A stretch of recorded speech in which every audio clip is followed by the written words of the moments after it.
Straight line के normal form के बारे में समझेंगे। नॉर्मल फॉर्म में एक्चुअली हम लोगों के पास इंफॉर्मेशन होगा कि किसी लाइन का ओरिजिन से क्या डिस्टेंस है। मान लो कि ओरिजिन से किसी लाइन का डिस्टेंस p है, ये हम लोगों को गिवन होगा। दूसरा गिवन होगा कि ये जो परपेंडिकुलर है वो मान लीजिए इसको मैंने a कह दिया, इसको b कह दिया, और मान लीजिए ये पॉइंट है, इसको मैंने c कह दिया। तो हम लोगों को गिवन है OC का लेंथ और OC का स्लोप। आप ऐसा समझो ना कि ये एंगल गिवन है, मान लो ये एंगल गिवन है। तो हम लोग जानना चाह रहे हैं इस लाइन L का इक्वेशन। बड़ा सिंपल है। सबसे पहले हम लोग इस ट्रायंगल में बात कर लें। तो इस ट्रायंगल में हम लोग देख रहे हैं कि हम लोग अगर OA जानना चाहते हैं तो सेक अल्फा का यूज कर सकते हैं। तो sec alpha is equal to हम लोग लिख सकते हैं OA upon P, hypotenuse upon base. तो यहाँ से हम लोगों को OA का वैल्यू पता चल गया P सेक अल्फा, मतलब ये हो गया, ये लेंथ हो गया यहाँ से यहाँ तक P सेक अल्फा। इसको आप कह सकते हो एक्स इंटरसेप्ट भी। सिमिलरली अगर मान लीजिए OB हम लोग जानना चाह रहे हैं, तो अगर हम लोग इस बड़े वाले ट्रायंगल BOA और ट्रायंगल OCA को अगर देखें तो दोनों में एंगल A कॉमन है, और C और इसका एंगल O दोनों राइट एंगल है। इसका मतलब कि थर्ड एंगल दोनों के इक्वल होंगे। तो थर्ड एंगल छोटे वाले ट्रायंगल में अल्फा है और बड़े वाले ट्रायंगल में B है, तो ये भी अल्फा होगा। तो इस ट्रायंगल में अगर हम लोग यूज करें ट्रायंगल BOC में, तो ट्रायंगल BOC में हम लोग फिर से अगर सेक अल्फा इसलिए कि हम लोग OB जानना चाह रहे हैं, हाइपोटेनस और परपेंडिकुलर गिवन है, तो कॉसेक अल्फा ले लेते हैं। ठीक है, तो कॉसेक अल्फा अगर मान लीजिए हम लोग ले लेते हैं, cosec alpha is equal to, तो ये होगा H upon P। That means यहाँ से हम लोगों को OB का वैल्यू मिल गया P cosec alpha. Means Y intercept जिसको हम लोग बोल रहे हैं OB, वो हो गया P कॉसेक अल्फा। हम लोगों ने पढ़ रखा है कि अगर इंटरसेप्ट मालूम हो किसी ट्रायंगल में, सॉरी किसी लाइन का एक्स और वाई इंटरसेप्ट अगर पता हो A और B, तो हमको मालूम है कि इसका इक्वेशन लिखते हैं इंटरसेप्ट फॉर्म में, x by a upon y plus y by b is equal to 1। तो इसी के बेसिस पर अगर हम लोग यहाँ लिखना चाहें तो x upon OA plus y upon OB is equal to 1, और एक्स अपॉन OA का मतलब हो गया x upon P sec alpha plus y upon P cosec alpha. और यहाँ से अगर हम लोग सेक और कॉसेक का वैल्यू चेंज कर दें साइन और कॉस में, तो ये हो गया x cos alpha divided by P plus Y sine alpha divided by P। अब देखो बेटा, यहाँ से अगर हम लोग P LCM लेकर के सिंप्लीफाई कर दें, इक्वेशन तो यही कंप्लीट है, लेकिन अच्छा इक्वेशन तब होता है जब उसको हम लोग कोई रिदम में पाते हैं। तो हम लोगों ने P को LCM लेकर के राइट हैंड साइड में फाइंड भेज दिया, तो ये हो गया ऐसा।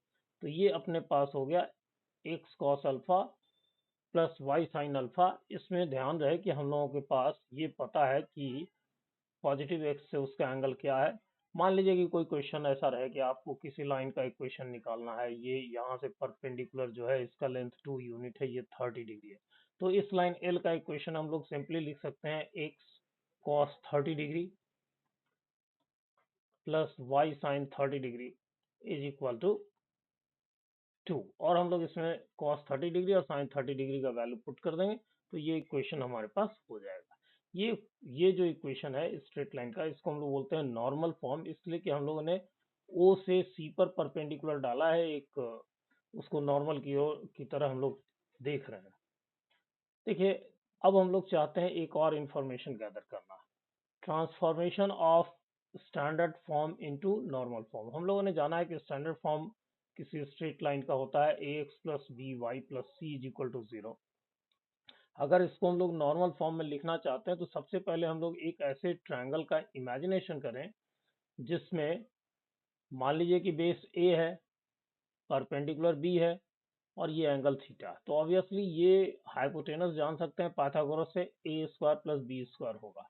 अगर हम लोग इस इक्वेशन में अगर डिवाइड कर दें a square plus B square से into x plus b upon under root a square plus B square y plus c by under root a square plus B square is equal to 0, तो ये equation कुछ इस format में आ गया।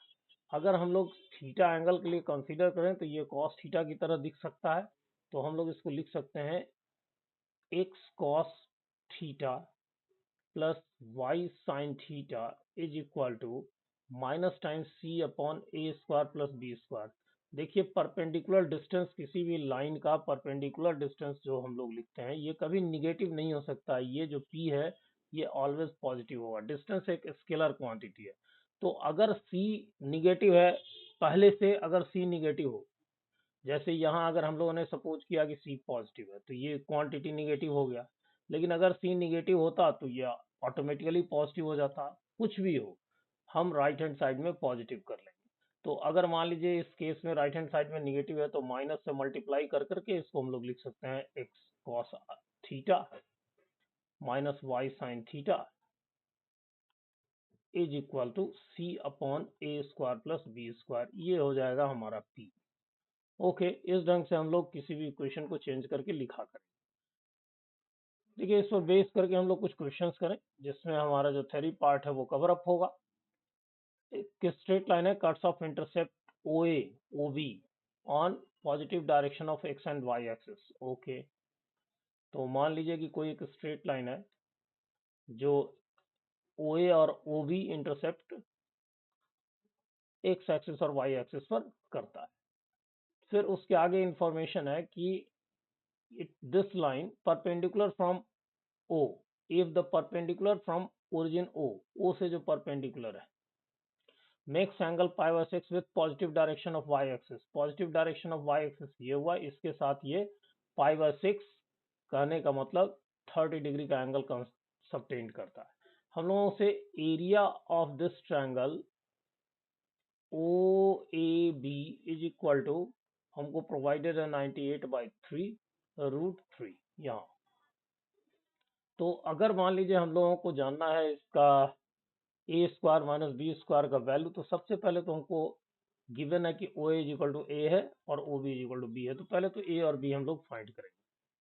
देखिए अगर मान लीजिए इस लाइन का इक्वेशन लिखें, एल का इक्वेशन लिखें, तो एल का इक्वेशन अगर हम लोग लिखना चाहें तो इस एंगल को जानेंगे, 30 डिग्री है तो ये 60 डिग्री होगा।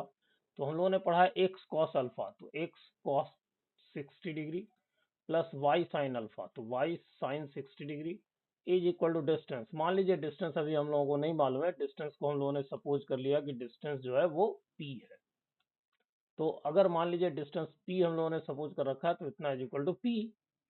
ओके, तो अपने पास ये जो हो गया ये इस फॉर्मेट में हो गया, cos 60 डिग्री मतलब 1/2 तो x/2, साइन 60 डिग्री √3/2 तो √3 y/2 is equal to p।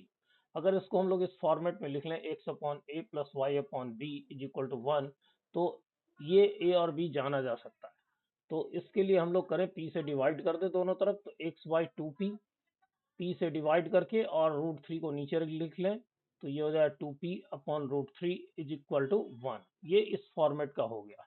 इसका मतलब x इंटरसेप्ट 2b है and according to the given information इस x इंटरसेप्ट को कहा जा रहा है कि it is equal to a। यहाँ ऑलरेडी गिवन है कि O is equal to a, तो इसका मतलब a is equal to 2p and b is equal to 2p/√3। तो a और b का वैल्यू पता चल गया। हम लोगों को मालूम करना है a square minus B square, तो हम लोग a square minus B square find out कर लें। a स्क्वायर का मतलब हो गया 4p square plus minus 4p square divided by 3। अगर हम लोग इसमें पता कर लें तो 12 माइनस 4 8p स्क्वायर बाई 3। अब हमारे पास इसका वैल्यू जो हम लोगों ने लिखा है a square minus B square, इसमें केवल p का वैल्यू जानना हमारे लिए जरूरी है। इसके लिए इंफॉर्मेशन ऑलरेडी हमारे पास है कि area of the triangle is 98/3√3। तो इसका मतलब 1/2 a into B will be equal to 98/3√3। और अभी हम लोगों ने जाना है कि 1/2 a का मतलब है हमारे पास ऑलरेडी हम लोगों ने कहा 2p, तो 2p इंटू b का वैल्यू हम लोगों ने फाइंड आउट किया 2p अपॉन रूट थ्री, तो 2p upon root three is equal to 98 root three divided by three. देखिए इससे इसको कैंसिल करेंगे तो रूट थ्री होगा, फिर रूट थ्री को इस लेफ्ट हैंड साइड के रूट थ्री से कैंसिल करेंगे तो ये होगा, ये 2 इससे कैंसिल हो गया और इस लेफ्ट साइड का 2 इधर कैंसिल करके 49। सो हमारे पास लेफ्ट साइड में बचा पी स्क्वायर, राइट साइड में बचा 49। सो क्लियरली अब पी जानने का जरूरत भी नहीं है, यहीं पुट कर देते हैं पी का value 8 into 49 divided by 8 into 49 divided by 3। तो यहाँ से आंसर हो गया 9 8 जा 72, 32 और 7 39, 39 392 divided by 3, so the correct choice is A. Next question. In this question information is like this. Straight line है L at a distance of 4 unit from the origin. ठीक है, चलिए origin से 4 यूनिट के डिस्टेंस पर है एक line L, 4 unit के डिस्टेंस पर है। ओके, सपोज कर लीजिए इन पॉइंट्स को ए बी और इसको सी। Intersect the coordinate axis and the perpendicular from the origin to this line, ये वाला OC makes angle 60 degree with the line।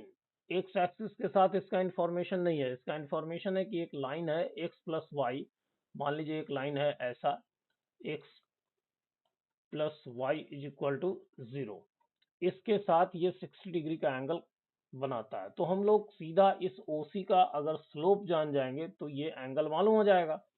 तो let this angle is alpha, तो इसका स्लोप हम लोग कहेंगे tan अल्फा, अगर इसको थोड़ी देर के लिए m कर दें।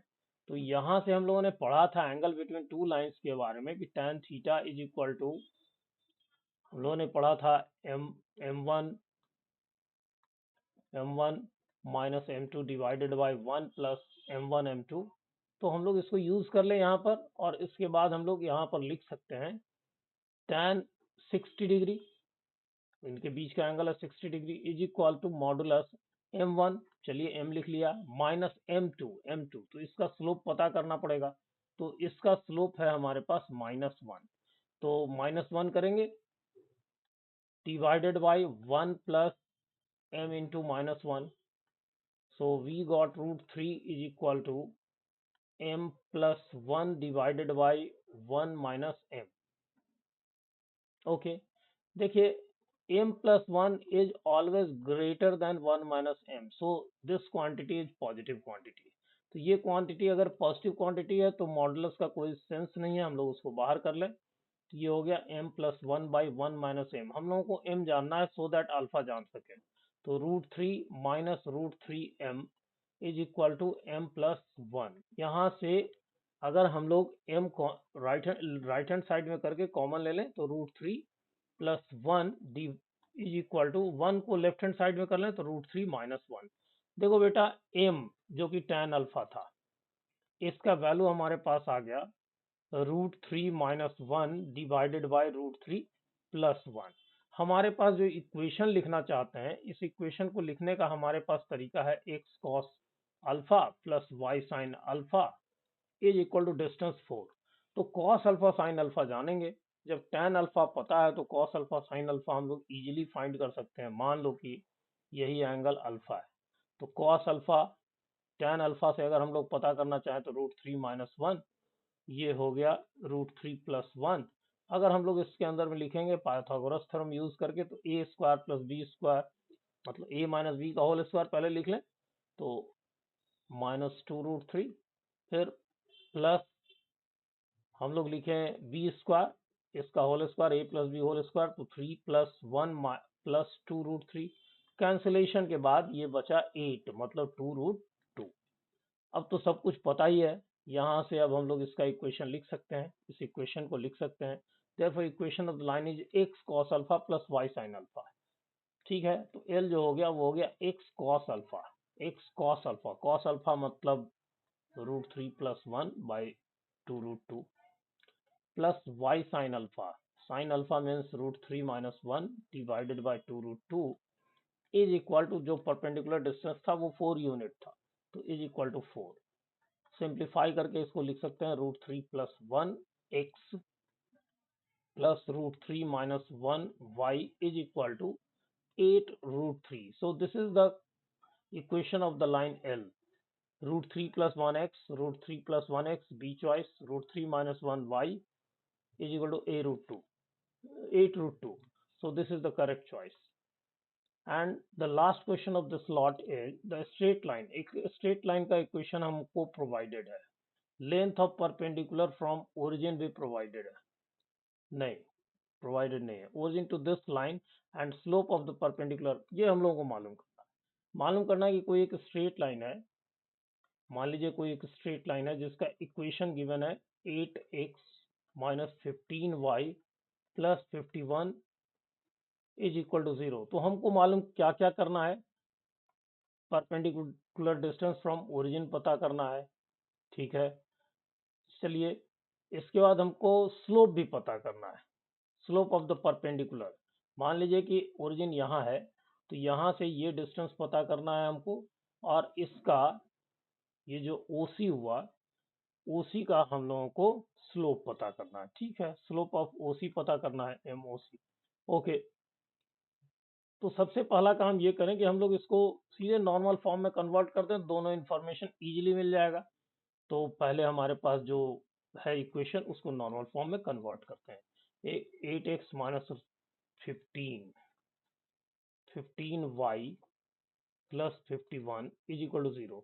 देखिए डिवाइड हम लोग करते हैं किससे, अगर ax plus B Y plus C is equal to 0 हो तो हम डिवाइड करते हैं a के स्क्वायर और b के स्क्वायर के अंडर रूट से।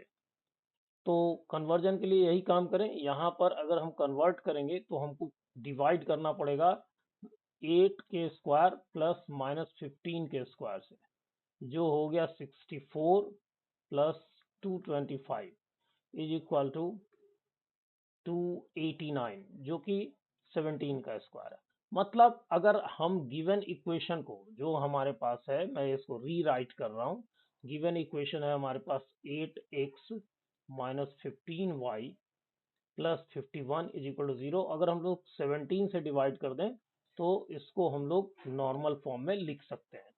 तो minus 15/17 y is equal to minus 51। लेकिन जैसा हम लोग जानते हैं P is always positive, P is always positive, तो हम लोगों को माइनस 51 नहीं रखना होगा, माइनस से मल्टीप्लाई कर दें दोनों तरफ, तो 8/17 निगेटिव हो गया, ये पॉजिटिव, और राइट हैंड साइड जो कि हमको पॉजिटिव चाहिए था ये हो गया। अब अगर इस सिचुएशन को देखें तो इसमें हम लोग देख रहे हैं कि कंपेयर अगर करें इससे, इस इक्वेशन से अगर कंपेयर करें, x cos alpha plus y sin alpha is equal to p, तो अगर हम लोग इससे कंपेयर करें तो p का वैल्यू हो गया 51 और cos अल्फा का वैल्यू हो गया -8/17, sin अल्फा का वैल्यू हो गया 15/17। लेकिन हम लोगों को तो मालूम करना था स्लोप ऑफ द परपेंडिकुलर, इसका मतलब हम लोगों का उसका tan अल्फा मालूम करना था। तो ऑब्वियस है tan अल्फा हम लोग इजीली फाइंड कर सकते हैं, डिवाइड कर लें तो 15/17 डिवाइडेड बाय -8/17, कैंसिलेशन के बाद हो गया -15/8। तो परपेंडिकुलर डिस्टेंस, ओहो आई मेड द मिस्टेक, इस तरफ भी 17 से करेंगे तो it will be equal to 3। तो परपेंडिकुलर डिस्टेंस जो होगा वो हो गया हमारे पास 3, और स्लोप हो गया -15/8। तो 3 एंड -15/8, देखिए ये चॉइस है, चॉइस ए। तो this is the correct choice of this. So आप इस नॉर्मल फॉर्म को प्रॉपर्ली समझ गए होंगे, आई होप। अगर आप अच्छे से समझ गए हैं तो आप इससे रिलेटेड क्वेश्चंस को खुद से सेलेक्ट करके सॉल्व करें। अगर कहीं कोई दिक्कत हो तो आप कंसर्न जो भी आपके गाइड हो उनसे कांटेक्ट करें। Have a nice day.